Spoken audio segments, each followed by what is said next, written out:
I was talking with my sister and her husband, and we were talking about beds and making bed frames and stuff like that, right? And I had recently learned how to make some bed frames and 1x6, you take this wood and stuff, and it was really cool. They're heavy and strong, right? So you just get the wood and lumber and put the thing together. Now I'm not some handy dude, but I'll get some stuff done. And I was talking to her husband about just go ahead and doing that for my nephews. And at that moment, Coach Nyla or Coach Fatimah was there, and Coach Fatimah was like, "What would you know about, making some beds? Literally making bed, not making up the bed, like putting sheets and all that stuff on the bed, but like making a bed."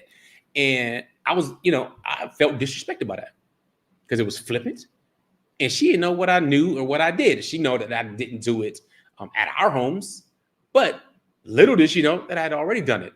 So I cut that off. I was like, "Yo, I've done it before, and I did such and such," but I didn't like it. It was disrespectful. All right, it was disrespectful. I was talking to somebody else, and you cut in, and it kind of undercut me as a man. I didn't like that. Now that's small. That's not something that was big. We dealt with it, over it. But that's just a real life example. But what if there's something that you've said in front of others, like, "Oh, you talking about polygamy, but you can't afford this." Okay, interesting. That hits a different type of way when you're talking about a husband that's protecting you, providing for you. It hits a little different when it comes to say, "You know what? If you intend to get another wife, I'm out. You might as well just let me know because I'm just going to divorce you, take the kids or whatever else." See, that's a direct threat from somebody that you're supposed to be protecting and helping and providing for. And it's difficult to understand how you're supposed to continue at the same level with that person, because love is instantly being lost. Resentment, that seed that you put with your tongue, is being dug and fertilized by that type of disrespect. So some women say, "Why would he go and marry secretly and all this kind of stuff behind my back? I feel betrayed," and yada, yada, yada, yada, yada. Well, that's one of the issues right there.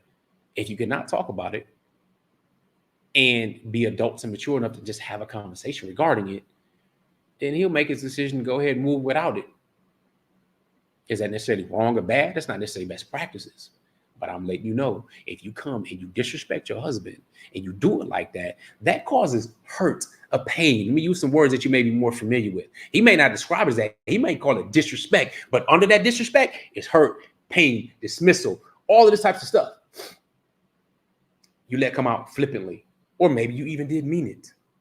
But now, how is he supposed to act when he's being raised to be that protector, that provider, take care of my entire family? Now, the same person I'm working to take care of the entire family with is now threatening me?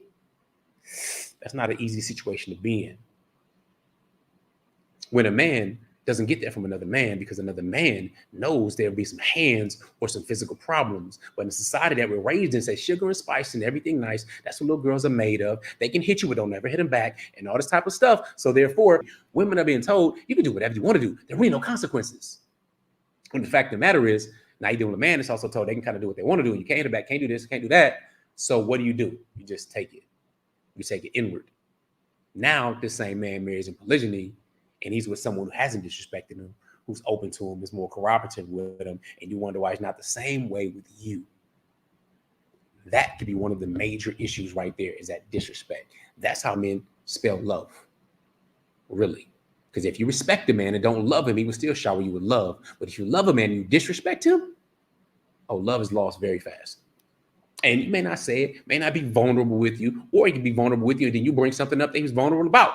That's disrespectful. You're literally cutting off your nose to spite your face. So, disrespect. Don't let that tongue kill you and kill your relationship. Because just like trust can be broken instantly, similarly with respect. But if you respect him more, and that's shown, that helps increase your relationship. Just saying, tidbits for the ladies. Hope y'all catching it.